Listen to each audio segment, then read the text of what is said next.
Our hearts beat to the city streets. We began to feel the fire. We rise like tall buildings as the chemicals, they take us higher. The night's young and it's just begun as she puts her hand in mine. We wanna chase the night, wanna dance to the light, pull the stars from the sky, just two hearts running wild. Never sleep, never stop, as we shout from the top. We're gonna be two hearts running wild. Hi everyone, कसे आहात तुम्ही सर्व? Welcome back to new video. तर भरपूर दिवसापासून या कुंडीमध्ये माती तशीच पडून होती. मग ठरवलं आज प्लांटेशन करायचं. तर सुरुवातीला जी माती ड्राय झालेली होती ती नाईफच्या सहाय्याने मोकळी करून घेतली आणि पूजेसाठी जी झेंडूची फुलं मी यूज केलेली ती पण त्या मातीमध्ये मी ब्रेक करून मिक्स केली, जेणेकरून जी सीड आहे त्यापासून नवीन प्लांट तयार होईल. आणि इथे मी आता काय करते, जे मनी प्लांटचं कटिंग आहे ते कसं लावायचं ते तुम्हाला सांगते आहे. तर माझ्याकडे गॅलरीमध्ये एक मनी प्लांट आहे लावलेला कुंडीमध्ये, तर त्याचंच मी ही कटिंग काढलेली.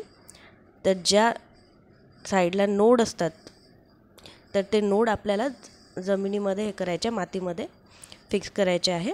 आणि जी दांडी आहे ती आडवी मी ठेवत आहे, म्हणजे जेणेकरून नोड जे आहे ते मातीमध्ये हे होतील, फिक्स होतील आणि तिथून रूट, मग नवीन रूट तयार होतील.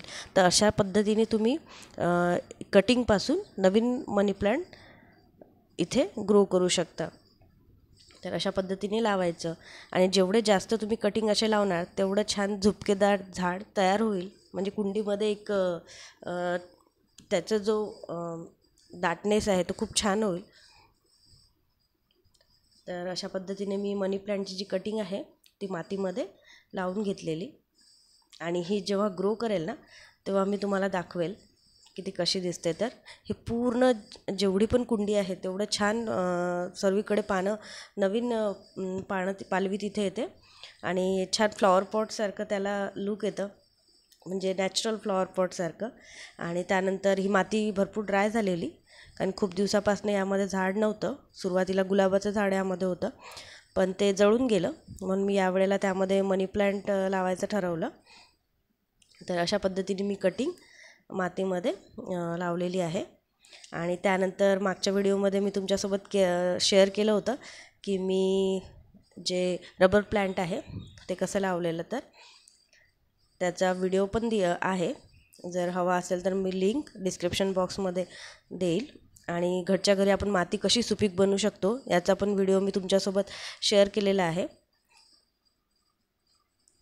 तर इथे थोडी पानांवर धूळ बसलेली, तर मी ते पानं क्लॉथच्या साहाय्याने पुसून घेतलेले. तर झाड बघा किती शायनी वाटत होतं. तर हे पण छान ग्रो करते आहे. आता त्याला नवीन एक अंकुर पण फुटलेला. आणि जे रॉक्स तुम्हाला दिसत आहेत त्यामध्ये कुंडीमध्ये ते पण मी पेंट केलेले, त्याची पण व्हिडिओ मी बनवलेले आहे, तुम्ही व्हिडिओ लिस्टमध्ये चेक करू शकता. त्यानंतर काय झालं, मी हे मागे जे प्लांटर्स बनवलेले मिनी प्लांटर्स त्यामधलं एक प्लांटर्स माझ्या मुलांनी वरतून खाली फेकला आणि तो त्याच्यानंतर ब्रेक झाला. तर मग त्या प्लांटरमधली मी आता माती काढून घेत आहे आणि ते दुसऱ्या प्लांटरमध्ये लावत आहे. जे झाड जे आहे ते छान ग्रो करत होतं. बट लहान मुलं घरात असली की कोणत्याही शोच्या वस्तू, आणि जर आपण प्लांटर्स बनवायचा विचारसुद्धा केला तर तो कुठे ठेवायचा हा सर्वात मोठा प्रश्न येतो, कारण त्यांच्यापासनं किती लांब ठेवणार ना. कधी ना कधी मुलं काय करतात, त्यांचा हात पोहोचला की ते फेकणारच वस्तू.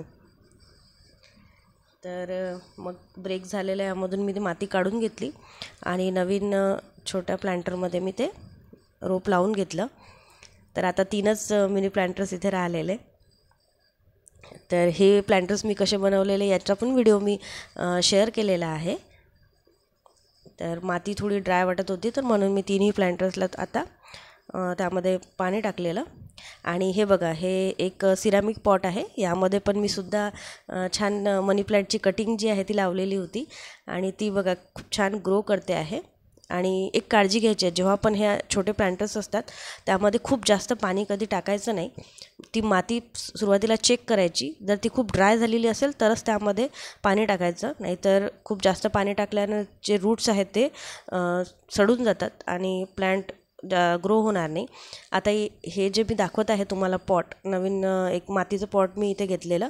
तर यामध्ये बघा मी खूप साऱ्या जे प्लांट्स आहेत ते रिग्रोथ करत आहे इथे, आणि कटिंग आहे काही प्लांटच्या, त्या पण मी रिग्रोथ करत आहे. तर ते कशा करायच्या, तर हे बघा एक शोचं प्लांट आहे, ते मी जस्ट त्याची एक कटिंग तोडलेली होती, माझ्या फ्रेंडकडून आणलेली, आणि ते पाण्यामध्ये ठेवली. तर त्याला बघा छान आता रूट्स तयार झालेले, आणि ते रूट्स जेव्हा मोठे होतील ते त्यानंतर मी मातीमध्ये लावणार आणि त्याचा एक नवीन प्लांट मग तयार होईल.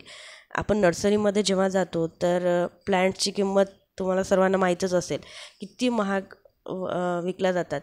तर मग आपण घरच्या घरी असे प्लांट्सची रिग्रोथ करू शकतो. असे कटिंग जर पाण्यामध्ये आपण लावली तर त्याचे रूट्स तिथे तयार होतात, आणि मग तेच कटिंग आपण मातीमध्ये रूट्स निघाल्यानंतर लावल्यानंतर, हे बघा हे पण शोचं प्लांट आहे दुसरं, याचं पण छान रूट्स तयार होत आहे. ते थोडे रूट्स मोठे झाले की मग ते मी मातीमध्ये लावेल, आणि हे पण तुमच्यासोबत मी शेअर करेल जेव्हा मी त्यांना नवीन कुंड्यांमध्ये लावेल.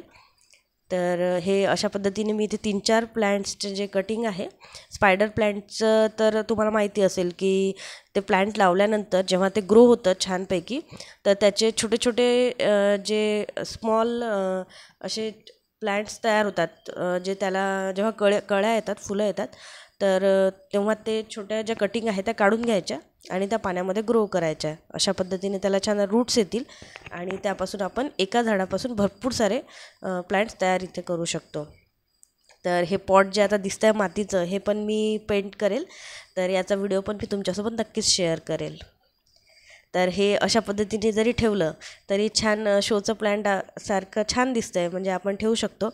आता हे बघा, हे दुसरं जे पॉट आहे जे मी पिस्तानी त्याला डेकोरेट केलेलं, तर या पॉटचा पण व्हिडिओ कसं बनवायचा हे मी शेअर केलेला आहे.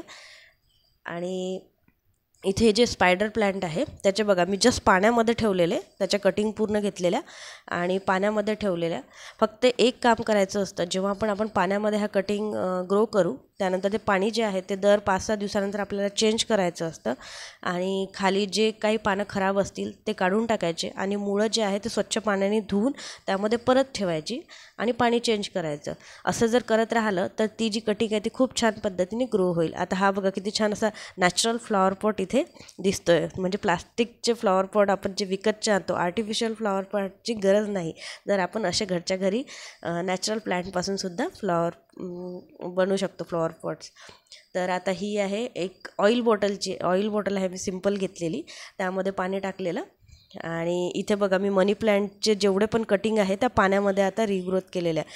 तर एक इथे टिप मी तुम्हाला सांगते, जेव्हा आपल्याला एकसोबत असं खूप झुपकेदार झाड जर दाखवायचं असेल कोणतंही, तर काय करायचं, कटिंग्स घ्यायच्या, त्याला एका थ्रेडनी धाग्याने छानपैकी बांधून घ्यायचं, आणि बांधून ते नंतर कटिंग्ज आपल्याला एकासोबत पाण्यामध्ये ठेवायचं. त्या काही दिवसानंतरच त्याला छान नवीन मुळं येतील, आणि ते जे प्लांट आहे छानपैकी ग्रो करेल, नवीन छान पानं येतील, आणि ते छान असं फ्लॉवर पॉटसारखं इथे दिसेल. तर हे पण आपण ॲज अ शो प्लांट म्हणून ठेवू शकतो. आता इथे मी काय करते, जे प्लांट जिथे जिथे जास्त पानं वाढलेली आहेत, तर तो शेप व्यवस्थित आपल्याला गोल जर दाखवायचा असेल तर ते जे पानं आहे ते काढून घ्यायचे, ते कट करून घ्यायचे, आणि हेच पानं परत आपण जर मातीमध्ये ठेवली किंवा पाण्यामध्ये लावली तर परत त्याला रूट्स येतात आणि नवीन प्लांट तयार होतात. तर हे झालं आहे आपलं प्लांटेशनबद्दल, की आपण एका प्लांटपासून रिग्रोथ कसं करू शकतो. तर आता येऊया आपण कुकिंगकडे. तर आज मी तुमच्यासोबत शेअर करत आहे छान विदर्भ स्टाईल कढीगोळे रेसिपी. मी पण खूप दिवसानंतर बनवत आहे, पण माझी ही फेवरेट रेसिपी आहे. तर चला तर मग बघूया. तर कढीगोळे बनवण्यासाठी आपल्याला काय घ्यायचं आहे, चणा डाळ घेतलेली आहे मी. तर सुरुवातीला मी जी वाटी दाखवली तेवढा वाटी भरून मी चणा डाळ पाण्यामध्ये भिजत घातलेली दुपारी. आणि आता आपल्याला ती मिक्सीच्या भांड्यामध्ये घ्यायची, आणि त्यामध्ये काय काय टाकायचं आहे, तर मी एक मिरची घेतलेली, कारण की क्वांटिटी कमी आहे आणि मी आणि माझा मुलगा पण खातो हेच, आणि त्यामुळं मी थोडं कमी स्पायसी बनवते. त्यानंतर मी 2-3 लसणाच्या कळ्यामध्ये त्यामध्ये घेतल्या आणि आता एक छोटासा आल्याचा तुकडा मी त्यामध्ये टाकणार आहे. तो सुरुवातीला मी स्वच्छ धुवून घेतला आणि शेवटी आपल्याला त्यामध्ये मीठ टाकायचं आहे, जिरं टाकलेलं, आणि आता त्यामध्ये आपल्याला मीठसुद्धा टाकायचं आहे. तर बघा मी काय काय घेतलेलं, चणा डाळ घेतलेली, जेवढे मेंबर आहे त्यानुसार त्या क्वांटिटीनुसार चणा डाळ घ्यायची. त्यानंतर त्यामध्ये कोथिंबीर घेतलेली, मिरची घेतली चवीनुसार, जेवढं तिखट तुम्हाला लागत असेल त्यानुसार मिरची ॲड करू शकता. कढीपत्त्याची 2-3 पानं घेतली आणि जिरं घेतलं आणि 2-3 लसणाच्या कळ्या आणि एक अद्रकचा लहान तुकडा. आणि हे आपल्याला काय करायचं आहे, जाडसर थोडंसं पिसायचं आहे, जास्त बारीक पेस्ट करायची नाही. जर बारीक पेस्ट केली तर त्याचे गोळे बनणार नाही, म्हणून आपल्याला ते जाडसरच पिसायचं आहे. आणि एक काळजी आणखी घ्यायची आहे की जेव्हा आपण मिक्सरमध्ये ते बारीक करायला घेऊ, वाटायला घेऊ, त्यावेळेला जी डाळ आहे त्यामध्ये पाणी नसायला हवं. म्हणजे पाणी आपल्याला पूर्ण ड्रेन करून घ्यायचं आहे ना, मगच ती डाळ मिक्सीमध्ये पिसायला घ्यायची. आणि जेव्हा मी डाळ मिक्सरमध्ये बारीक करत होते तेव्हा रुद्रांशचं चालू होतं की मला कळेवर घे, आणि त्याला बघायचं होतं की मी काय करत आहे. तर कसं असतं, लहान मूल घरात असलं आणि घरात कोणी बघणारं नसलं, जिथे दोघंच जणं राहतात ज्या फॅमिलीमध्ये, तिथे खूप प्रॉब्लेम होतो. जेव्हा आपण काही करायचं असतं तर मुलांना घेऊन आपल्याला सर्व गोष्टी ॲडजस्ट करायच्या असतात. तर इथे मी त्याला परत थोडंसं बिझी केलं आणि खेळण्यांमध्ये गुंतवलं. तर तो साईडलाच माझ्या मग बसलेला, आणि मग मी इथे रेसिपी परत कंटिन्यू केली. आणि आता काय केलं आहे, मिक्सीमधून जी डाळ बारीक करून घेतलेली त्यामध्ये आत्ता मी मीठ घातलेलं बारीक केल्यानंतर. आणि आता आपल्याला छान याचे गोळे बनवून घ्यायचे आहेत. तर तुम्हाला व्हिडिओमध्ये दिसेल तशा पद्धतीने हलक्या हाताने आपल्याला ते गोळे बनवायचे आहेत.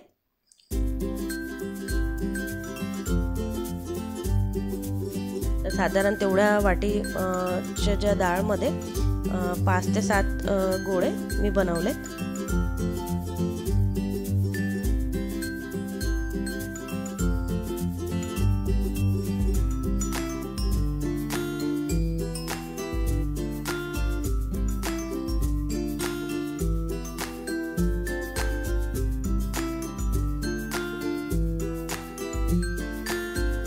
तर इथे आता आपले सर्व गोळे बनवून रेडी झालेले आहेत. तर आता मी इथे एक बाउल घेतलेलं आणि आता हे जे मी दाखवत आहे मगमध्ये, हे दही मी स्वतः घरी बनवलेलं आहे. आणि बघू शकता, मी तुम्हाला स्पूननी काढून दाखवते आहे की दह्याची जी थिकनेस आहे ती बघा. आता तुम्हाला इथे कॅमेरामध्ये दिसत आहे की नाही माहिती नाही, व्हाईट कप आणि दही पण व्हाईट असल्यामुळं ते दिसत नाही एवढं क्लिअरली. बट दही जे मी बनवते ते एकदम घट्ट बनतं. जे आपण डेअरीमधून विकत आणतो तशा पद्धतीने मी दही घरीच बनवते. जर तुम्हाला कसं बनवते याची जर रेसिपी पाहिजे असेल तर मी नक्की शेअर करेल, मला कमेंट करून नक्की सांगा. तर आता काय घेतलं आहे मी, दही काढून घेतलेलं, जेवढं कढी क्वांटिटीमध्ये मला कढी बनवायची आहे त्यानुसार मी दही घेतलेलं. ते सुरुवातीला आपल्याला राईच्या साहाय्याने प्रॉपर मिक्स करून घ्यायचं आहे. आणि आत्ता पोहे खाण्याचा जो चमचा असतो आपला, त्यामध्ये 1.5 टेबलस्पून मी बेसन घातलेलं, म्हणजे चणा डाळचं जे पीठ असतं ते आपल्याला घालायचं आहे, कारण आपल्याला कढी बनवायची आहे. आणि कढी जास्त घट्ट पण नको व्हायला म्हणून एकदम जास्त पण पीठ नाही टाकायचं, कमीच टाकायचं, कारण की जेव्हा आपण गोळे त्यामध्ये सोडणार त्या गोळ्यांचं पण काही थिकनेस जो आहे तो त्या कढीला येतो, म्हणून बेसन थोडं कमी घालायचं. आणि आता त्यामध्ये पाणी ॲड करून मी छानपैकी त्याला ताक फॉर्ममध्ये बनवून घेणार आहे. आणि इकडे आता मी गॅसवर एक पातेलं ठेवलेलं. परत मी आता फोडणीसाठी तयारी करत आहे. तर यासाठी आपल्याला कढीसाठी फोडणीला काय काय लागणार, तर परत 2-4 लसणाच्या कळ्या, एक छोटासा तुकडा आल्याचा किसून घ्यायचा आहे, कढीपत्ता, जिरं आणि राई. तर आता मी हे फोडणीची तयारी इथे करत आहे. तर एका प्लेटमध्ये तुम्ही बघू शकता मी लसण घेतलेलं आहे, त्याला बारीक कट करून घेतलेलं, आणि किसणीच्या सहाय्याने मी अद्रक किसून घेतलेलं. आणि ऑलरेडी आपण मीठ आणि मिरची यामध्ये पण ॲड केलेली गोळ्यांमध्ये, म्हणून मी कमी स्पायसी बनवायचं म्हणून एकच मिरची इथे घेतलेली. जर स्पायसी तुम्ही खात असाल तर त्यामध्ये तुम्ही आणखीन मिरची ॲड करू शकता. तर आता फोडणीमध्ये मी टाकलेलं आहे मोहरी, त्यानंतर जिरं आणि कढीपत्ता. मोहरी छान तडतडली की आपल्याला आता लसणाचे काप, त्यानंतर अद्रक किसून घेतलेलं आणि मिरची त्यामध्ये सोडायची आहे आणि छान थोडंसं गोल्डन ब्राऊन होईपर्यंत लसण आणि ते आपल्याला मिरची फ्राय करून घ्यायची आहे. आणि त्यानंतर काय झालं, मी अँगल सेट करत होते की तुम्हाला क्लोज व्ह्यू द्यायचा म्हणून, आणि माझा मोबाईल ट्रायपॉडमधून पडला आणि जे मोबाईल होल्डर असतं ते तिथे तुटून पडलं. तर अँगल सेट करण्याच्या नादात मोबाईल होल्डरचा काल मी ब्रेक करून टाकलं.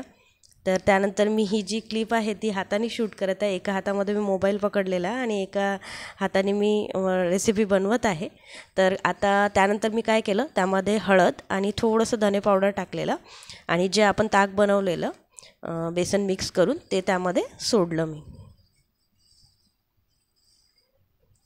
आणि त्यानंतर आपल्याला काय करायचं आहे, मीडियम फ्लेमवर ही कढी छान ढवळत राहायची आहे. कारण की काय होईल, जर आपण त्याला ढवळलं नाही तर ती कढी फुटायची पण चान्सेस असतात. आणि आता मी इथे मीठ घातलेलं आणि मीठ आपण ऑलरेडी कढी गोळ्यांमध्ये म्हणजे गोळ्यांमध्येच घातलेलं आहे, म्हणून कढीमध्ये थोडं विचार करूनच मीठ घालायचं, थोडं कमी घालायचं.